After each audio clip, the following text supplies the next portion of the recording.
chers compatriotes, chers amis des médias, il nous plaît, avant tout propos, d'avoir une pensée profonde pour tous les détenus et exilés politiques de notre pays, qui depuis des temps n'ont plus eu la possibilité de vivre ces moments festifs de fin d'année avec leurs bien-aimés. Notre pays, en ce moment précis, a besoin de se parler avec lui-même, de se réconcilier avec lui-même. La fracture sociale et la fracture politique s'enracinent et s'enveniment jour après jour. Nos compatriotes vivent dans le stress constant et l'incertitude d'un avenir ombrageux. L'arrestation et la détention de certains de nos compatriotes en cette période électorale ne sont pas des actes qui honorent l'image de notre pays. L'arrestation le 16 décembre 2025 du député Soumaïla Sounon-Boké du groupe parlementaire Les Démocrates et le fait de le garder à vue pendant 8 jours, ensuite le mettre sous mandat de dépôt, sont des actes de violation grave des textes de la République. Car le député a été arrêté alors que l'Assemblée nationale était en pleine session parlementaire. Les membres du groupe parlementaire et les responsables politiques du parti Les Démocrates ont fait feu de tout bois afin que le député soit purement et simplement relâché, mais malheureusement, rien n'y fit. La programmation de sa comparution, le 30 décembre 2025, doit consacrer, pour le bonheur de ses camarades députés et pour le bonheur des membres de sa famille, sa libération pure et simple. Le parti Les Démocrates s'indigne de cette énième brimade et demande la relâche pure et simple du camarade député Soumaïla Sounon-Boké, alors que ce dernier est candidat à sa réélection et pendant que la campagne électorale est déjà ouverte aujourd'hui même. Ainsi, au lendemain des événements malheureux du 7 décembre 2025, le parti Les Démocrates n'a manqué aucune occasion favorable, ou même parfois pas favorable, pour exprimer son attachement à la démocratie et sa condamnation ferme de prise de pouvoir par les coups d'État ou les putschs. C'est le lieu pour nous de dire, alors que la campagne est en train d'être ouverte, que nous sommes des démocrates et nous savons que nous l'emporterons sur le régime du président Patrice Talon. Ce régime qui est appelé le régime de la rupture. Aujourd'hui, plus que jamais, au niveau du parti Les Démocrates, nous sommes plus que certains que nous gagnerons. C'est d'ailleurs parce qu'ils savent que nous les gagnerons qu'ils ont fait feu de tout bois afin de nous exclure de 2 des 3 élections. Et d'ailleurs, comme nous le disons au niveau du parti Les Démocrates, si tant est que leurs résultats, comme ils le disent, ils ont transformé le Bénin comme jamais cela n'a été depuis 1960, si tant est qu'ils ont si confiance en leurs résultats, pourquoi se sentent-ils obligés d'exclure avant d'aller à une élection? De toute son existence, le parti Les Démocrates a toujours appelé au dialogue inclusif et sincère de tous les acteurs politiques de notre pays face aux méthodes cavalières du régime dit de la rupture. Vous savez, nous ne nous en cachons pas au niveau du parti Les Démocrates. Nous n'avons jamais fait l'option des armes. Nous avons toujours fait l'option des urnes. Et c'est d'ailleurs la raison pour laquelle nous invitons ce régime à parler. Nous sommes ceux qui, de tout le temps, pensons que le régime trouvera sa porte de sortie à travers un dialogue. Et c'est pour cela que nous n'avons pas honte et nous ne nous fatiguons pas, chaque fois que besoin est, d'appeler les responsables de ce régime à ce qu'on puisse se parler, qu'on mette toutes les cartes sur la table et qu'on se dise ce qui va et ce qui ne va pas. Dans la même veine, la deuxième session ordinaire du Parlement de la CEDEAO, qui s'est tenue du 1er au 13 décembre 2025, a recommandé le dialogue inclusif. C'est-à-dire, la CEDEAO a vu les efforts que nous battons tous les jours au niveau du Parti Les Démocrates. Et donc, le Parlement de la CEDEAO s'est réuni du 1er au 13 décembre 2025 et ils ont demandé au régime de Cotonou de procéder à un dialogue inclusif concernant la situation politique de notre pays. Le 19 décembre 2025, c'est-à-dire après la CEDEAO, il y a eu les Nations Unies, le 19 décembre 2025, qui ont appelé le gouvernement du président Patrice Talon à la tenue de dialogues élargis et à la nécessité d'une large consultation et d'une grande transparence sur le processus de réforme constitutionnelle et de gouvernance.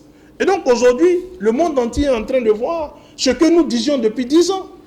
Nous disions depuis 10 ans que le régime de Cotonou était un régime fermé. C'était un régime qui jouait avec les concepts, c'était un régime qui n'a pas ouvert le jeu, mais à l'international, les gens ne nous croyaient pas. Aujourd'hui, le Parlement de la CEDEAO vient de dire que le Bénin doit tout faire pour qu'il y ait un dialogue inclusif. Ces appels et recommandations de la CEDEAO et des Nations Unies montrent suffisamment que notre pays s'enfonce dans un labyrinthe irréversible. Si le régime dit de la rupture n'offre pas l'espace nécessaire pour lui apporter la joie, pour apporter la joie au peuple, il faut impérativement que le régime comprenne que même si nous avons été fermés à l'appel, à l'invitation du Parti Les Démocrates, il faut qu'on ouvre le jeu désormais, parce que la CEDEAO l'a demandé. Il faut qu'on ouvre le jeu désormais, parce que les Nations Unies l'ont demandé. Ceci, d'autant qu'aucun autre parti politique n'est plus acculé, plus humilié, plus persécuté que le Parti Les Démocrates et son président, l'ancien président de la République, le docteur Thomas Boni Yayi. Vous savez, bientôt 2 ans que les fonds qu'on alloue aux partis politiques, sans raison, le régime nous a coupé les subventions. Et lorsque les subventions sont octroyées aux partis politiques, les subventions ne sont pas octroyées aux partis politiques pour que vous puissiez partager l'argent, vous, pour aller boire ou aller manger. Les subventions sont octroyées aux partis politiques parce qu'à la suite de ces subventions, il y a des exigences. Nous sommes dans un siège. Ce n'est pas notre bâtiment, nous le louons.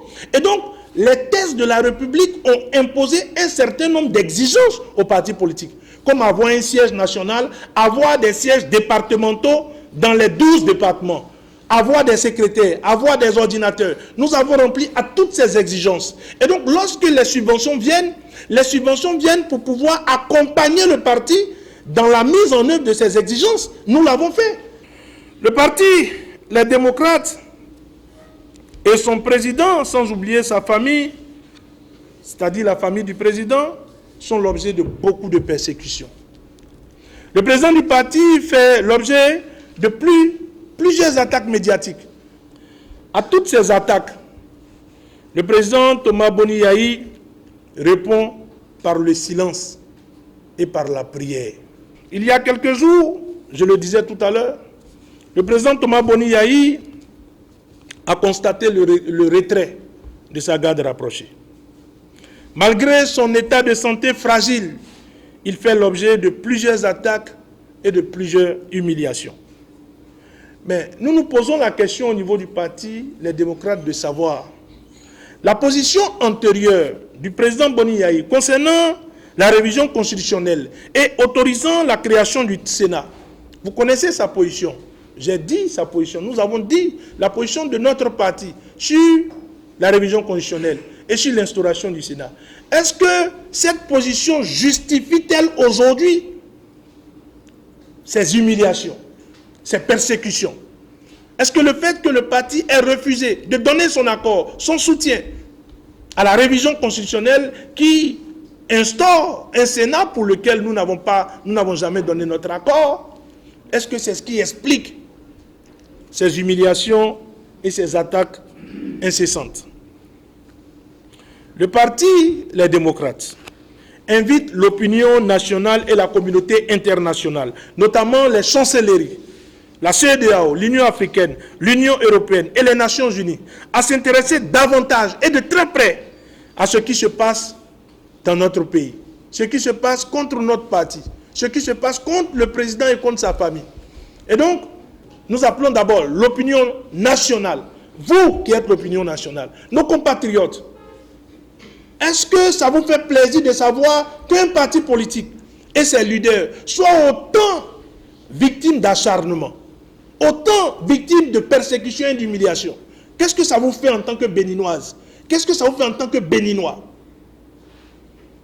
Nous voulons attirer votre attention là-dessus. C'est pour cela que nous voulons vous dire, ce qu'on va vous faire, ça ne vous plaira pas, ne le faites pas à quelqu'un d'autre. Vous mettez trop ce parti sous pression. Vous humiliez trop ce parti. Et donc, nous attirons l'attention de l'opinion nationale, mais nous appelons la communauté internationale à s'intéresser désormais de plus près à ce qui se passe au Bénin. Est-ce que c'est ainsi qu'on traite un parti politique d'opposition? Est-ce que c'est ainsi qu'on traite un ancien président de la République, même s'il est engagé encore en politique?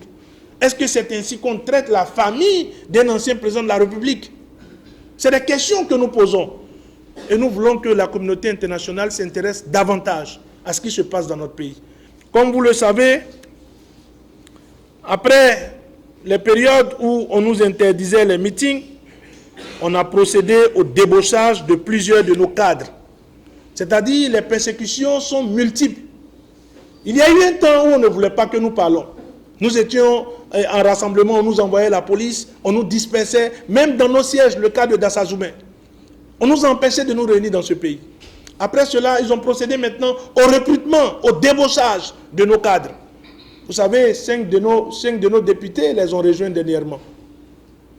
Et donc, c'est le moment pour nous de vous rappeler qu'il y a 5 députés qui ne sont plus les nôtres et que nous sommes dans la circonscription électorale de ces 5 députés, c'est-à-dire la 16e et la 15e. Et donc, malgré toutes ces persécutions et toutes ces humiliations, nous continuons d'avancer dans le combat. Le financement public, dont le Parti Les Démocrates mérite l'octroi, a été subitement supprimé il y a 2 ans de cela. Mais malgré tout cela, nous restons debout, encore debout. Nous restons debout, encore debout. Les démocrates, victoire. Les démocrates, victoire.